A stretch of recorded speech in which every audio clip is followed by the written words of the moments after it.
A pitanje je o tome da li može u jedno vrijeme postoji dva poslanika kao Hazret Musa a.s. i Hazret Harun. Kada je Allah poslao Hazret Musa a.s. i on dobio zadatak, on se plašio zbog dvije stvari, da možda on ne bi završio svoje poslanstvo. I zbog toga on traži od Allaha da naredi da on ima još jedan pomagač i molio da njegov brat Harun bude taj pomagač i Allah njega isto podari poslanstvo.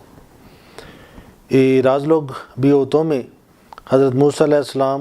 greškom on ubio jedan čovjek od Firaonovog naroda i on se bojao ako bi on vratio prema svoje ljudi i možda oni bi njega ubijaju zbog tog čovjeka. A kako Allah kaže, kala rabbe inni kataltu minhum nafsan fa akhafu an yaktulun. Surat Al-Qasas, 28. sura, 34. ajet.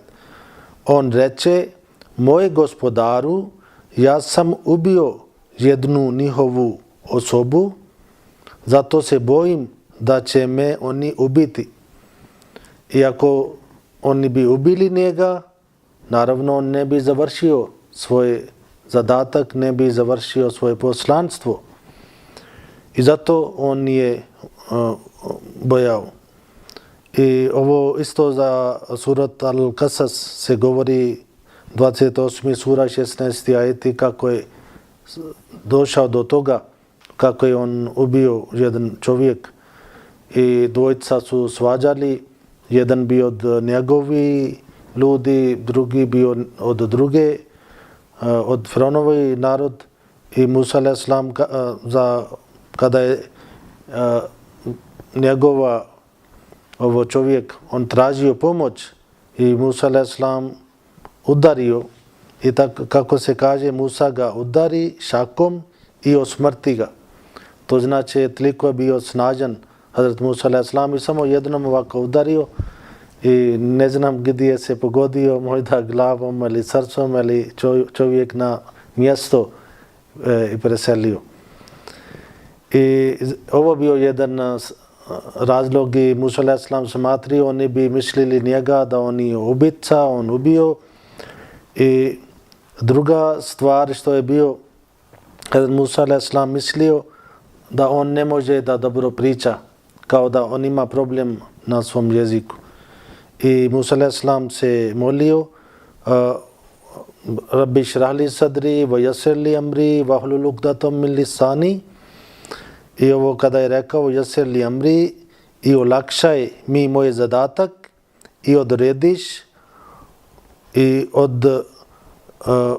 odriješi uzos mog jezika, da bi ja dobro pričao kada bi išao kod Musa.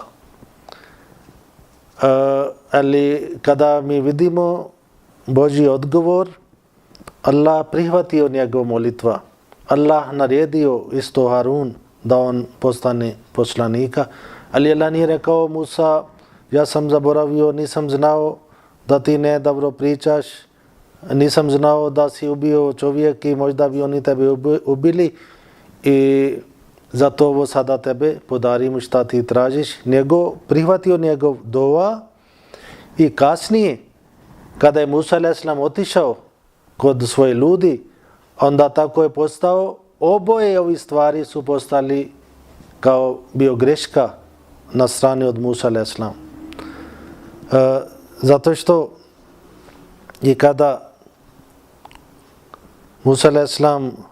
ovo molio za svog brata, ovo nisam još rekao taj prevod, sura Taha, 20. sura, 37. ajet. I Musa a.s. kada je tražio i od porodice moje učini jednog mojim zamjenikom, Harunu, brata moga,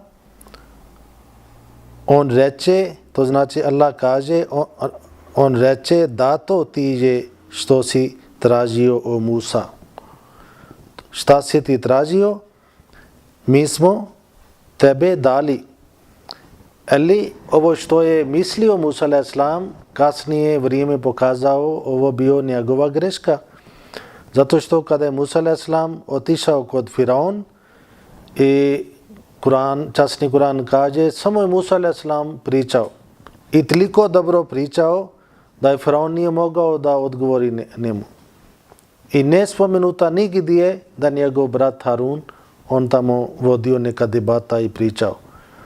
Isto druga stvar, za Musa a.s. što je on bojao zbog ovog što je on ubio čovjeka i taj stvar isto nije dogodio. On nije niko pitao, niko tražio da ti si ubio naš čovjek i sada treba da tebe kaznimo, nema ništa. Tako, ovo se pokazuje Allah znalac nevidljivog i on prihvatio molitva Musa a.s. i podario isto poslanstvo za njegov brata i to se isto pokazuje da može da postoji dva poslanika u jedno vrijeme. I Musa a.s. on bio glavni, on donio zadatak šarija i njegov brat isto slijedio taj zakon, ali on dobio ovako direktno poslanstvo od Allaha. I tako to može da bude dva poslanika, čak možda neko vrijeme su postajali nekoliko stotina neposlanici, zato što Kur'an kaže na svako mjesto Allah poslao poslanike. I mi ne znamo šta je bio u prošlost, ali ovo se pokazuje da može.